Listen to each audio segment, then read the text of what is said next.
Hey, what's up, folks, and welcome back to the channel today for another movie review. Today, myself and Lucas, or Lucas and I, we're going to be reviewing the film A Lot of Nothing, which made its world premiere at South by Southwest Film Festival 2022. Now, this was a film that I was very, very excited to check out.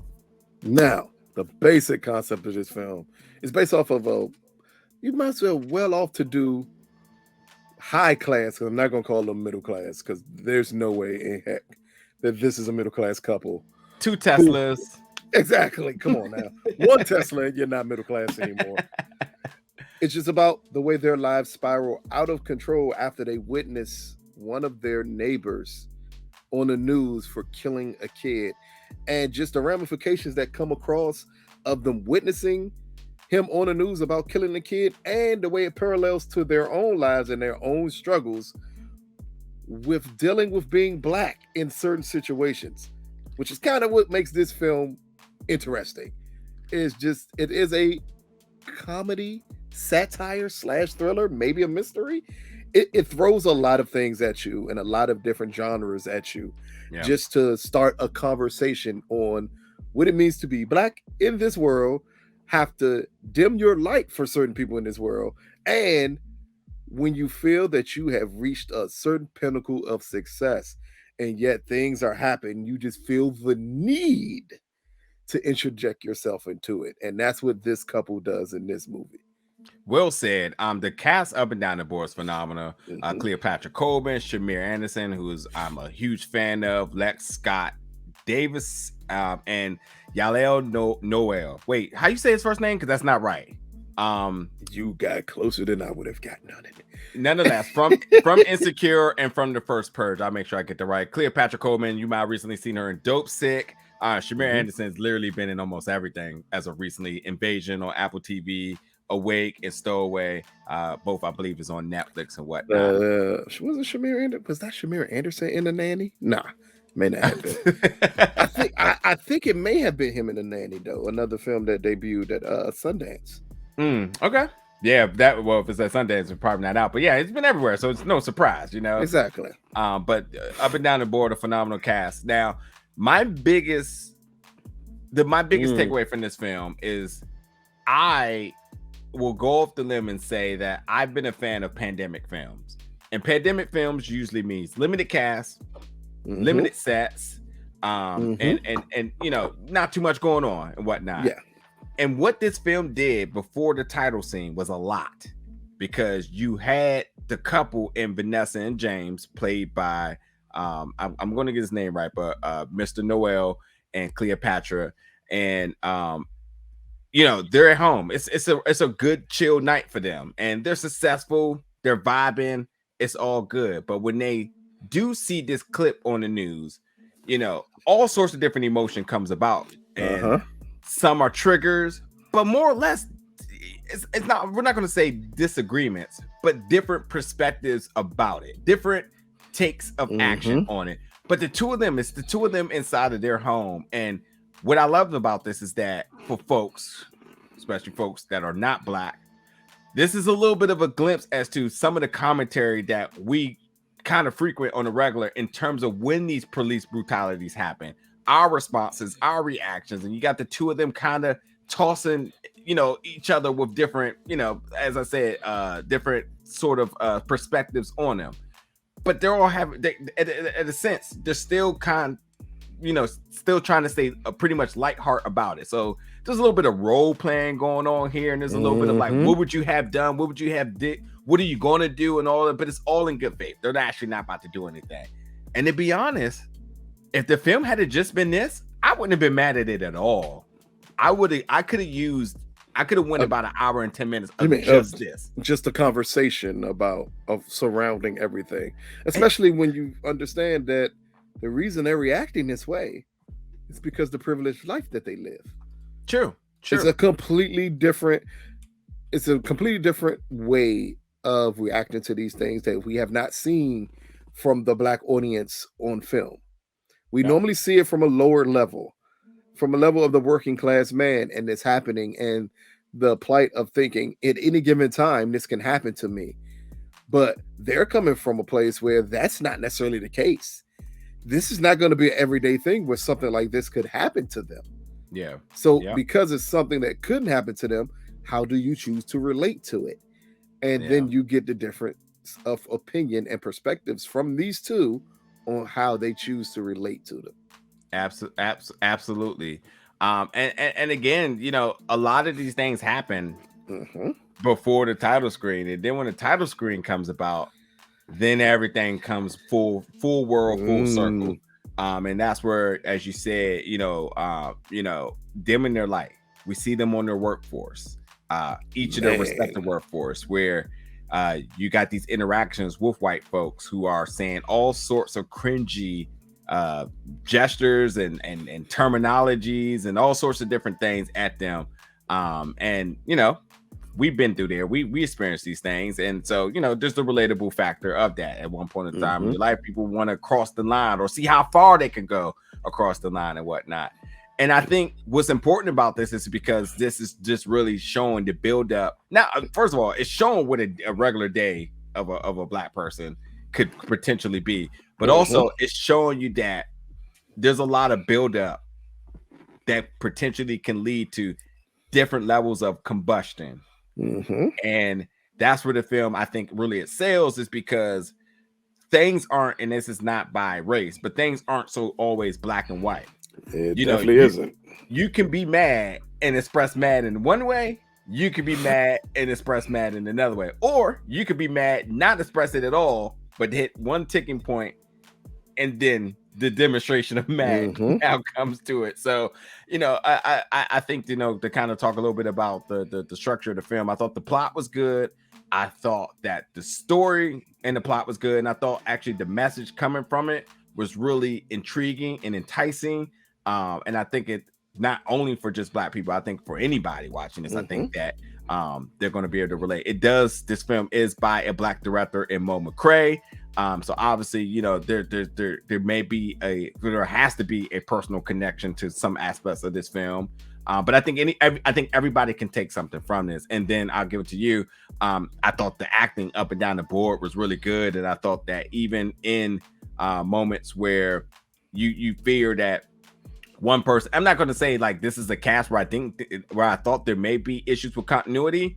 I thought even in moments of realizing that we were going to get different pairings in this, because you do have Vanessa and James that are a couple, but then when the brothers and sisters-in-laws come in, you know, that's when you start to say, okay, and we'll talk about it in a second, but when they get here, Jamal and Candy, what happens now with the conversation based on the climax of everything that's got to this point? And when you start pairing all these different personalities, because yes, there's 4 black people in this room, but they're extremely different on all accounts. So you start to say in a round table, what would a type A personality say to a type B? And they just keep switching around. So I really loved how, like, I thought the script was really healthy, really thick, like a really good steak. That really gave you a lot to work with in this. Okay, I'll say something a little different. First, the cast is really great here. I was surprised that the biggest cast member took on the role that he did, and that's Justin Hartley in this film. He's clearly the biggest cast member of this film. He's the big name in this film. And when he gets on screen, it completely changes the dynamic of this movie. Because again, you need that hateful guy to come across on screen. Yeah. And he says some of the worst things humanly possible that completely makes you forget he has a black brother on a television show. His intensity in his scenes early on with Noel, and they'll blow your mind because it sets up the perfect amount of anger that's necessary to progress the story.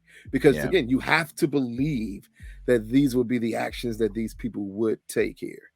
Yeah. Go ahead.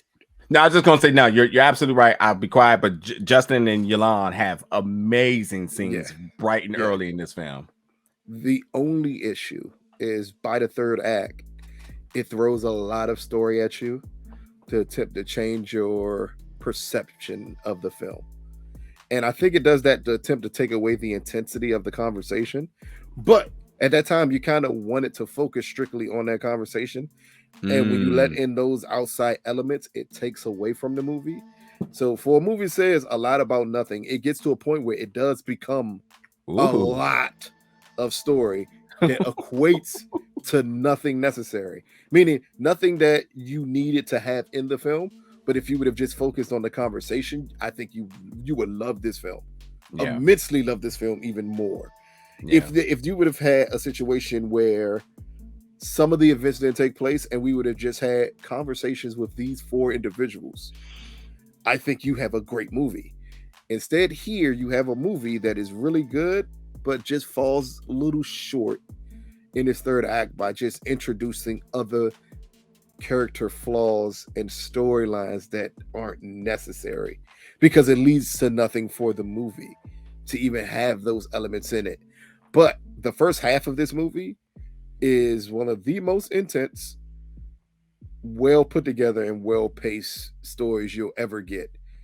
It falters some in the second half, but it never falters enough where the movie becomes unenjoyable.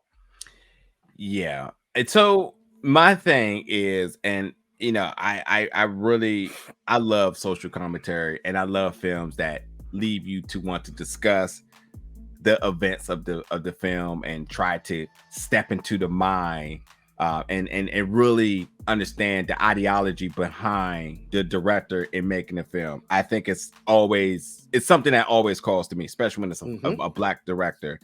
But what I realized over the years is, in situations like this, you do face and tread a very thin line. This reminds me of Nate Parker in American Skin, because when you have a situation that is very intense, very thought-provoking, definitely triggering and trauma related, and you start to create a roundtable of conversation in terms of what would that person say, what would that person do, and so on. Instead of just the perspective of these characters, you have folks that would say there's no way somebody would have did something like that. There's no way somebody would have responded like that. And I also think that that's where this film may get criticism in terms of Cleopatra's character Vanessa, where it's like, just no way she would have did that, or if she would have did that, I would have did it this way. And to me, I think it's a catch-22, because you got people talking, so that's good, but also in terms of like critiquing, then you're going to have people that's going to automatically say it's bad because it wasn't what they wanted to do. So in that case, I enjoyed the film because it does what I need a film to do, is where you want to have conversations about it. You want to watch it with your peers. You want to be able to sit back and assess the film in terms of the actions, the conversations that are being had. But also it's still kind of it has a good balance, because there is a little level of comedy there that makes sure things doesn't get too deep. And like, I'm glad you brought up, but Justin Hartley, who plays Brian the cop, he absolutely is the bad guy in this film, maybe, but that's for you to determine.